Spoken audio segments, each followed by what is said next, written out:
Friends, welcome back to my channel social science learners together. I hope आप सब अच्छे होंगे, अच्छे से अपनी स्टडी और रिवीजन टाइम टू टाइम कर रहे होंगे। फ्रेंड्स, आज के वीडियो में आपके साथ शुरू किया जाएगा क्लास 9th का एक नया चैप्टर जो कि होगा हिस्ट्री का। मोस्ट इम्पॉर्टेंट चैप्टर है ये क्लास 9th में हिस्ट्री से रिलेटेड।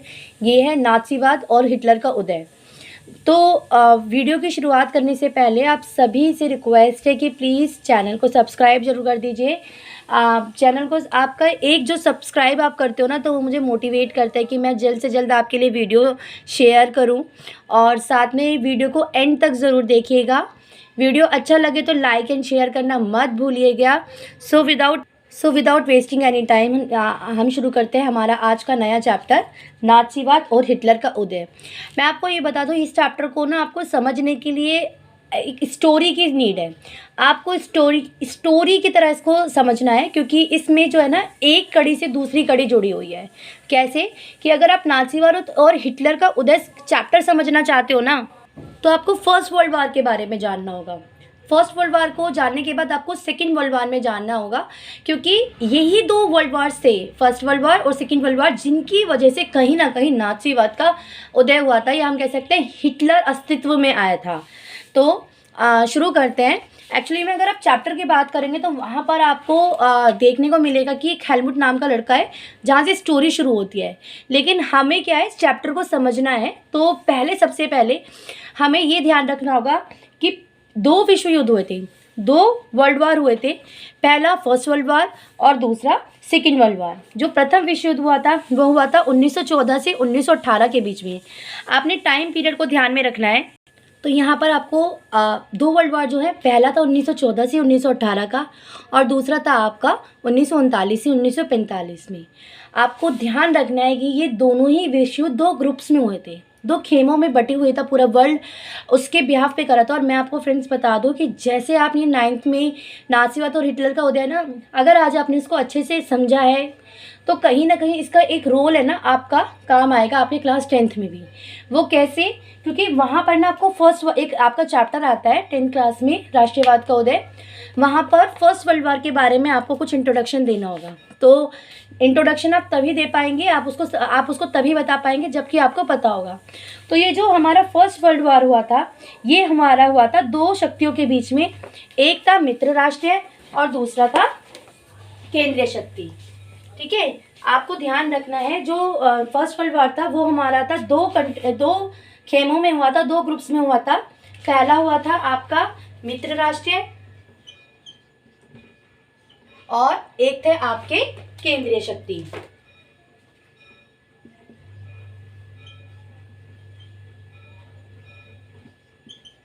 ठीक है, पहला था मित्र राष्ट्र और दूसरा था आपका केंद्रीय शक्ति। अगर हम मित्र राष्ट्रों की बात करें तो मित्र राष्ट्रों में आपके थे फ्रांस, ब्रिटेन और रूस, यानी कि इन तीन कंट्रीज का एक ग्रुप था। वहीं पर अगर हम केंद्रीय शक्ति की बात करें तो वहाँ पर उस ग्रुप में शामिल थे जर्मनी, ऑस्ट्रिया और तुर्की। आपको ध्यान रखना है, और ये आप याद रखिएगा कि आपको कई बार ना मैप में भी फिल करने के लिए आता है। एक्चुअली चैप्टर कंप्लीट करने के बाद मेरी कोशिश रहेगी कि मैं आपके साथ मैप वर्क भी डिस्कस करूं, क्योंकि मैप एक ऐसा पैटर्न होता है क्वेश्चन पेपर में कि जहाँ पर ना आपके एक मार्क्स जो होता है, एक आपको कंट्री आइडेंटिफाई करने के लिए या फिल करने के लिए दिया होता है, वहाँ पर आपके एक तरीके से मुफ्त के नंबर होता है, क्योंकि मैप हर बार वही सेम रिपीट होता है, बस आपका थोड़ा बहुत चेंज होता है। और आपको पता है 5 नंबर का मैप होता है, तो आपको मैप पे भी विशेष ध्यान देना है। तो जो हमारे मित्र राष्ट्र में हमने करा फर्स्ट वर्ल्ड वार में फ्रांस, ब्रिटेन और रूस, वहीं केंद्रीय शक्ति में हमने करा जर्मनी, ऑस्ट्रिया और तुर्की। अब बात करते हैं हम सेकेंड वर्ल्ड वार की। जो सेकेंड वर्ल्ड वार था वो भी मित्र राष्ट्रीय और धुरी शक्तियों के बीच में था। वहाँ पर भी दो ही ग्रुप थे, एक था मित्र राष्ट्रों का और दूसरा था धुरी शक्तियों का। मित्र राष्ट्रों की अगर मैं बात करूँ तो वहाँ पर था आपका ब्रिटेन, फ्रांस, सोवियत यूनियन, संयुक्त राज्य अमेरिका। वहीं पर मुख्य देश की बात करूँ जो धुरी शक्तियों में थे वो थे जर्मनी, इटली और जापान। यहाँ पर ना आपको ध्यान रखना है कि जो अमेरिका था ना, वो सेकेंड वर्ल्ड वार में बहुत लास्ट में जाकर शामिल हुआ था, क्योंकि फर्स्ट वर्ल्ड वार ने ना बहुत ज़्यादा क्षति पहुँचाई थी। और अमेरिका ने कहीं ना कहीं डिसाइड किया था कि अब मुझे इन पचड़ों में नहीं पड़ना है, मैं अपने आप को दूर रखूँगा। लेकिन वो कब तक अपने आप को दूर रखता, क्योंकि जर्मनी ने at the end of the war America के पार्ट पर भी हमला कर दिया था। तो अमेरिका के लिए वो टोटली असहनीय था। अमेरिका ने कहा अब मैं बर्दाश्त नहीं करूँगा, अब मैं इसको ईंट का जवाब पत्थर से दूंगा। तो यहाँ से ये आपका अमेरिका शामिल हुआ था। ठीक है, तो आपको ध्यान रखना है दोनों युद्धों में जो दो ग्रुप्स बने थे उन दोनों ग्रुप में कौन कौन शामिल था, आपको ये याद होना चाहिए। क्योंकि कई बार ना 1 मार्क में आपको पूछ लिया जाता है। आपको 3 शक्तियों के नाम दे देंगे और बोलेंगे कि इसमें से कौन शामिल था या नहीं था, और वो रिस्पॉन्स आप तभी कर पाएंगे जबकि आपको केंद्रीय शक्ति और मित्र शक्ति के बारे में पता होगा। अब यहाँ पर एक जो नाचीवाद और हिटलर का जो उदय था उसमें जो है एक मेन इंपॉर्टेंट पार्ट आएगा आपका वार्सराय की संधि का। एक्चुअली में हुआ क्या था कि जब फर्स्ट वर्ल्ड वार हुआ था तो जर्मनी को ना पूरी तरीके से युद्ध का जो है रिस्पॉन्सिबल माना गया था, और ये डिसाइड किया था कि मित्र राष्ट्र ने कि जर्मनी दोबारा या इवन कोई और अदर कंट्री ऐसा दोबारा से ना कर पाए गलती। तो उसके लिए उन्होंने वार्सराय की संधि नामक, जिसको एक अपमानजनक, ठीक है, जर्मनी के ऊपर थोप दी थी। अब ये क्यों थी, कैसे थी, इसके बारे में आपको, अपमानजनक क्यों थी इसके बारे में आपको आगे डिस्कस किया जाएगा। तो अभी जो चैप्टर से कुछ इंपॉर्टेंट पॉइंट्स है वो मैं आपको फिर से बता दूं कि मई 1945 में जर्मनी ने मित्र राष्ट्र के सामने समर्पण कर दिया था। आपको यहाँ पर सेकेंड वर्ल्ड वार के बारे में बताया गया है, क्योंकि आपको याद है ना जो हमारा फर्स्ट वर्ल्ड वार था वो 1914 से 1918 के बीच में था, वहीं सेकेंड वर्ल्ड वार आपका 1939 से 1939 से 1945 के बीच में था। और एक मज़े की बात यह है कि देखो जिस हिटलर ने अपनी छवि इतनी बना ली थी कि लोग उसको अट्रैक्ट होते थे, तो वहाँ पर ना एंड में जाके ना उसने और उसके प्रचार मंत्री जो थे गोबल्स ने आत्महत्या कर ली थी। आत्महत्या क्यों की थी, ऐसा क्या हो गया था, इन सब चीज़ों को समझने के लिए ज़रूरत है चैप्टर को अच्छे से समझने के लिए। तो यहाँ पर आपको ये सारा मैंने बता दिया है कि मित्र राष्ट्र थे, धुरी राष्ट्र थे। आपको जो मैंने बताया था कि जो सेकेंड वर्ल्ड वॉर में अमेरिका शामिल हुआ था बाद में, तो वो कब हुआ था 1941 में सोवियत संघ और अमेरिका भी गुट में शामिल हो गए थे। आपने ध्यान रखना है, ये बहुत बार 1 मार्क में पूछा जाता है कि अमेरिका सेकेंड वर्ल्ड वॉर में कब शामिल हुआ था, तो वो ईयर था 1941 का। ठीक है, अब जब ये सेकेंड वर्ल्ड वॉर समाप्त हुआ था तो उसके बाद मैंने एक अंतर्राष्ट्रीय सैनिक अदालत भी स्थापित की गई थी। अब बात आती है कि ऐसा क्या था कि हिटलर का उदय हुआ या क्यों नाचीवाद अस्तित्व में आने लगा। तो इसके लिए सबसे पहले हम पढ़ेंगे वार्सराय की संधि के बारे में। वार्सराय की संधि मोस्ट इम्पॉर्टेंट है, आपको 3 नंबर का क्वेश्चन डायरेक्टली पूछा जाता है कि वार्सराय की संधि में कौन कौन से पॉइंट्स शामिल थे। तो सबसे पहले वार्सराय की संधि को हम अगेन एक फ्लो चार्ट के थ्रू दर्शा सकते हैं। ठीक है, जो वार्सराय की संधि में 5 चीज़ें थी। ठीक है, सबसे पहले तो आपको ये बता दूं कि जर्मनी के लिए पूरी तरीके से अपमानजनक थी, क्योंकि पूरी तरीके से जर्मनी को फर्स्ट वर्ल्ड वार का रिस्पॉन्सिबल ठहराया गया और जर्मनी फ्यूचर में फिर ऐसी गलती ना करे, तो इसके लिए उसके ऊपर एक कठोर संधि थोप दी गई थी, जिसकी शर्तें बहुत ही मतलब एक तरीके से हम कह सकते हैं कि उनको पालन करना ना एक्चुअल में यही था कि इम्पॉसिबल था। तो पहला था, युद्ध में हुई क्षति के लिए जर्मनी को जिम्मेदार ठहराया गया। आप इसको पॉइंट में लिख लीजिए। ठीक है, पहला जर्मनी को जिम्मेदार ठहराया गया कि युद्ध में जितनी भी क्षति हुई थी, जात की, माल की, शांति की, उन सभी चीज़ों के लिए किसको रिस्पॉन्सिबल ठहराया गया, जर्मनी को। उसके बाद युद्ध अपराध बोध अनुच्छेद के तहत 6 अरब पाउंड का जुर्माना लगाया गया। यहाँ पर ने एक बहुत बड़ी कीमत में जर्मनी से पेनल्टी वसूल की गई, जो कि कम नहीं थी, वो थी पूरे 6 अरब पाउंड। आपने याद रखना है, इसको मेंशन कर लीजिए, लिख लीजिए। जर्मनी पर वार्सराय संधि द्वारा जो पेनल्टी लगाई गई थी वो थी 6 अरब पाउंड। उसके बाद जर्मनी को ना जितने भी उपनिवेश थे वो सारे मित्र राष्ट्रों ने ले लिए। ठीक है, उसके बाद 10% आबादी जर्मनी की ले ली गई, 10% मीन्स पॉपुलेशन, 13% भूभाग, 75% लोहा भंडार और 26% कोयला भंडार। इन सबको ना मित्र राष्ट्रों ने आपस में बांट लिया। ठीक है, एक तरीके से हम कह सकते हैं कि जर्मनी को पूरी तरीके से खाली कर दिया गया मित्र राष्ट्रों के द्वारा। 3 पॉइंट्स हो गए।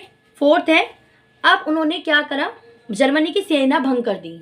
अब जर्मनी को कमज़ोर करने के लिए मित्र राष्ट्र ने क्या करा, उसकी सेना ही भंग कर दी कि भाई सेना नहीं बचेगी तो युद्ध कहाँ से करेगा।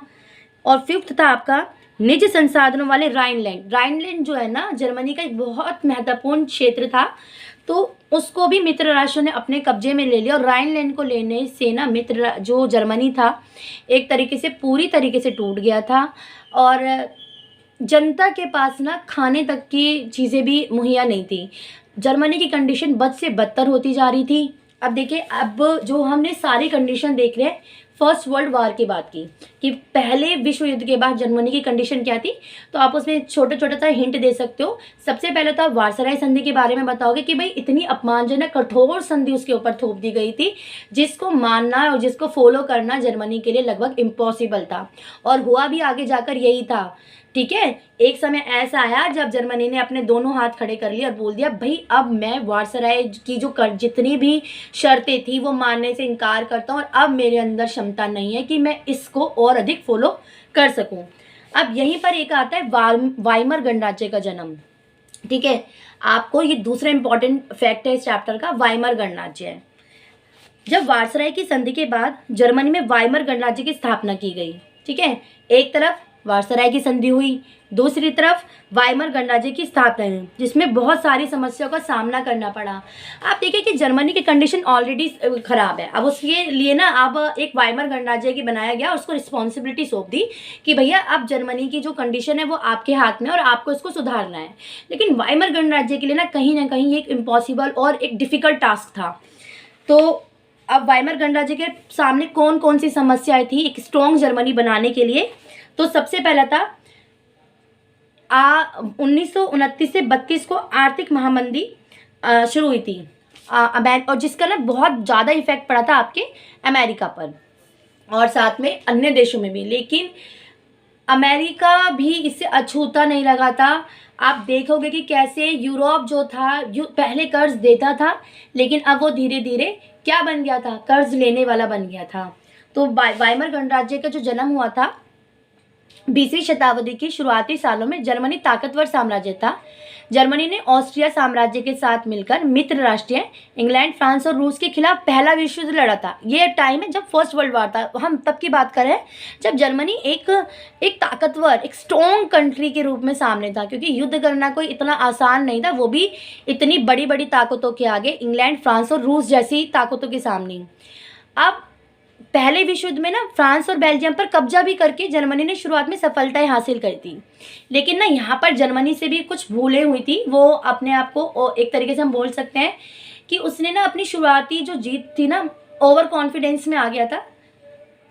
और यहाँ पे भी ना फर्स्ट वर्ल्ड वार में जो आपका अमेरिका था वो पहले से युद्ध में शामिल नहीं था, बल्कि यहाँ पर भी वो बाद में ही युद्ध में शामिल हुआ था, और फर्स्ट वर्ल्ड वार में अमेरिका शामिल हुआ था 1917 में। आपने ध्यान रखना है, आपको मैंने 2 ईयर्स बताए अमेरिका के। पहला, फर्स्ट वर्ल्ड वार में अमेरिका शामिल हुआ युद्ध में 1917 में।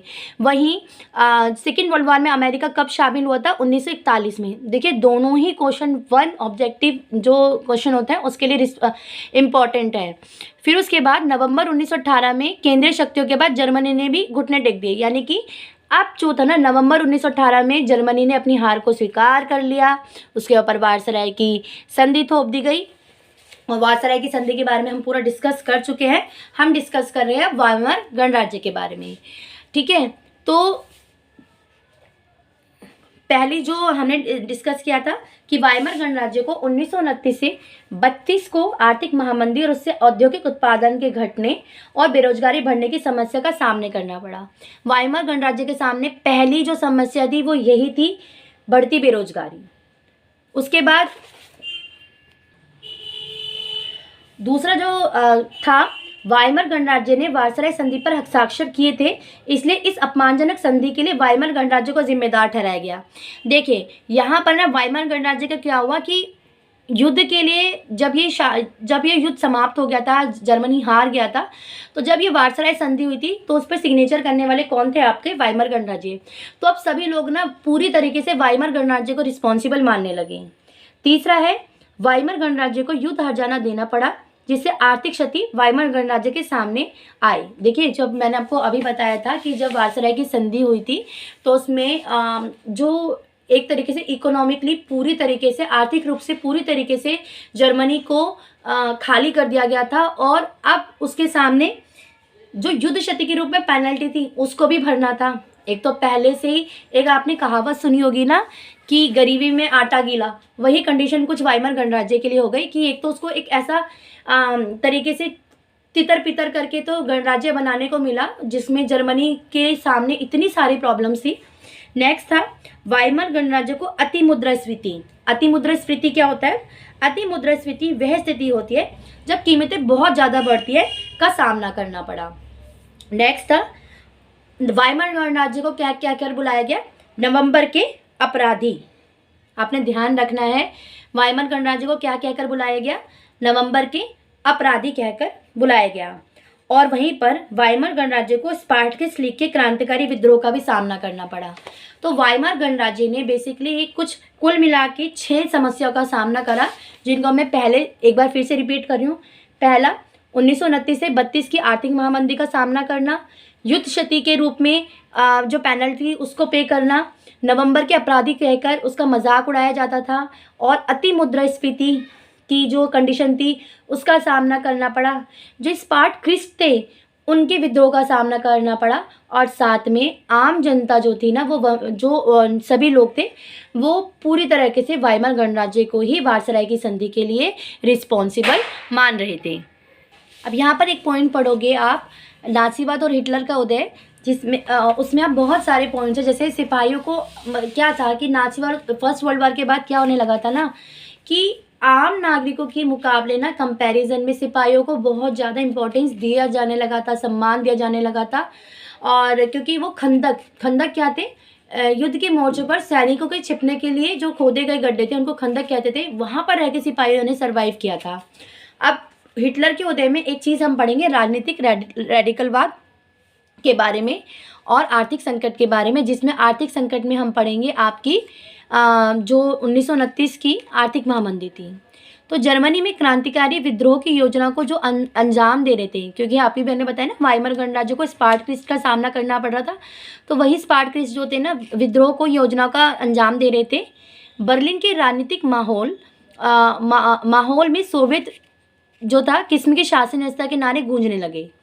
तो इसीलिए समाजवादी, डेमोक्रेट्स और कैथोलिक गुटों ने वाइमर में इकट्ठा होकर इस प्रकार की शासन व्यवस्था के अगेंस्ट एक लोकतांत्रिक गणराज्य की स्थापना का फैसला लिया था, क्योंकि कोई नहीं चाहता था कि जो स्पार्टकिस्ट जिसकी डिमांड कर रहे हैं वो पूरी हो। और 1923 में हुआ क्या, क्योंकि आपको पता है वाइमर गणराज्य भी पे नहीं कर पा रहा था पेनल्टी को, तो अंत में आकर 1923 ईस्वी में 1923 में जर्मनी ने कर्ज और हर्जाना चुकाने से इनकार कर दिया, क्योंकि अब जो हालात थे वो जर्मनी के बिल्कुल काबू से बाहर हो चुके थे। अब इसके कारण क्या हुआ था भाई, जब युद्ध में हर्जाना देने से मना कर देगा तो क्या हर्जाना देने से बात टल जाएगी?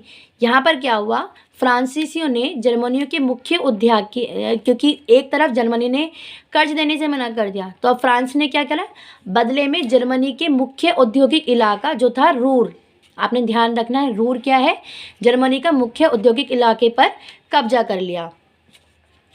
और रूर किसके लिए फेमस था? जर्मनी में कोयले भंडार वाला इलाका था। अब यहाँ पर जर्मनी की एक और हालत के लिए जिम्मेदार हो गए आपके मित्र राष्ट्र हैं। अभी तक बात कर रहे हैं हम जर्मनी की आर्थिक स्थिति के बारे में, ठीक है। और जो जर्मनी की मुद्रा थी, करेंसी थी मार्क, उसका मूल्य तेज़ी से गिरने लगा, इतनी तेज़ी से गिरने लगा कि कीमतों के दाम बढ़ने लगे। और इसी संकट को क्या कहा जाता है? अति मुद्रास्फीति। अति मुद्रास्फीति आपके लिए 1 मार्क के लिए इंपॉर्टेंट है कि अति मुद्रास्फीति वह स्थिति होती है जब कीमतें बहुत ज़्यादा बढ़ जाती हैं, ठीक है। अब जर्मनी को इस संकट से बचाने के लिए अमेरिका सामने आया और अमेरिका ने डोव्स योजना बनाई थी जर्मनी को इस संकट से बचाने के लिए। अगेन 1 मार्क का इंपॉर्टेंट क्वेश्चन है कि अमेरिका ने जर्मनी को बचाने के लिए कौन सी योजना बनाई? डोव्स योजना। या कई बार डायरेक्टली पूछ लिया जाता है कि डोव्स योजना किसके द्वारा बनाई गई थी? अमेरिका के लिए। फिर पूछ सकते हैं कई बार कि डोव्स योजना अमेरिका ने किसके लिए या किसको संकट से बचाने के लिए की थी? वो थी जर्मनी। अब यहाँ पर आते हैं मंदी के साल में। मंदी का साल शुरू होता है 1929 में, जब वॉल स्ट्रीट एक्सचेंज धराशायी हो गया। वॉल स्ट्रीट एक्सचेंज अमेरिका में स्थित दुनिया का सबसे बड़ा शेयर बाजार है। आप देखिए उसकी भी स्थिति धूमिल होती जा रही थी। तो यहाँ पर आपको ध्यान रखना है कि आर्थिक महामंदी की जो शुरुआत हुई थी वो 1929 में हुई थी। आर्थिक महामंदी का सबसे बुरा प्रभाव था जर्मनी पर पड़ा। तो ये ना पॉइंट्स है, एक पहले विश्व युद्ध के बाद जर्मनी की आर्थिक स्थिति, दूसरा ऐसे कौन से रीज़न थे जिसने नाज़ीवाद को या हम कहीं हिटलर के उदय में हेल्प करी थी। तो ये सारे पॉइंट्स आप लिखेंगे। इसी में हम दूसरा पॉइंट डिस्कस करेंगे वाइमर गणराज्य की कमी के बारे में। तो बेसिकली वाइमर गणराज्य का तो जन्म ही एक विषम परिस्थितियों में हुआ था, लेकिन उसके बावजूद कुछ कमियां वाइमर गणराज्य की भी थी, जिसमें हम दो कमियों को खास तौर पर करेंगे। पहला, अनुपातिक प्रतिनिधित्व, जिसमें प्रावधान है कि एक पार्टी को बहुमत मिलना नामुमकिन था। दूसरा था आर्टिकल नंबर 48। इस अनुच्छेद की वजह से राष्ट्रपति को आपातकाल लागू करने, नागरिक अधिकार रद्द करने और अध्यादेश जारी करने के शासन चलाने का अधिकार था। तो ये कुछ परिस्थितियाँ थी जिसमें हिटलर का उदय होने के रास्ते खोल दिए थे। आपको हिटलर के लिए बता दें कि हिटलर के लिए कहा जाता है ना कि एक बहुत ही अच्छा स्पीकर था, वक्ता था। वो इतना अच्छा बोलता था कि लोग उसकी तरफ खुद ब खुद अट्रैक्ट होते जाते थे, क्योंकि आप देख रहे हो जर्मनी पूरी तरीके से टूट चुका था, और आर्थिक रूप से, सामाजिक रूप से, राजनीतिक रूप से।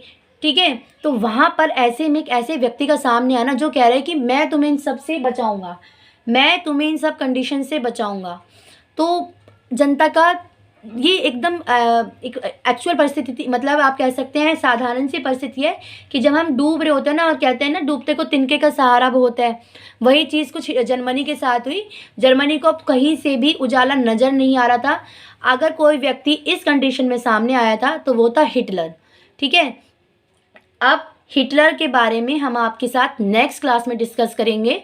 आई होप आपको ये वीडियो अच्छा लगा होगा। वीडियो अच्छा लगा है तो प्लीज़ चैनल को सब्सक्राइब जरूर कर दीजिए। फ्रेंड्स, आप चैनल को सब्सक्राइब नहीं करते हो, आप सब्सक्राइब नहीं करते हो ना कहीं मुझे भी डिमोटिवेट होती हूँ, क्योंकि एक आपकी मुझे ना सब्सक्राइब आप करोगे तो ही मेरा जो मैं ये जान पाऊँगी कि शायद मैं सही रास्ते पर हूँ, मैं कहीं ना कहीं आपकी हेल्प कर रही हूँ। तो प्लीज़ वीडियो को लाइक और शेयर करना मत भूलिएगा। आई होप आपको ये जर्मनी में हिटलर का उदय कहीं ना कहीं इंटरेस्टिंग लग रहा होगा, और आप बेसब्री से इंतज़ार करेंगे नेक्स्ट वीडियो का, इस चैप्टर को एक स्टोरी की तरह पढ़ने के लिए। तो चलिए मिलते हैं हमारे नेक्स्ट चैप्टर के साथ, नेक्स्ट वीडियो के साथ, आपके अपने channel social science learners together में।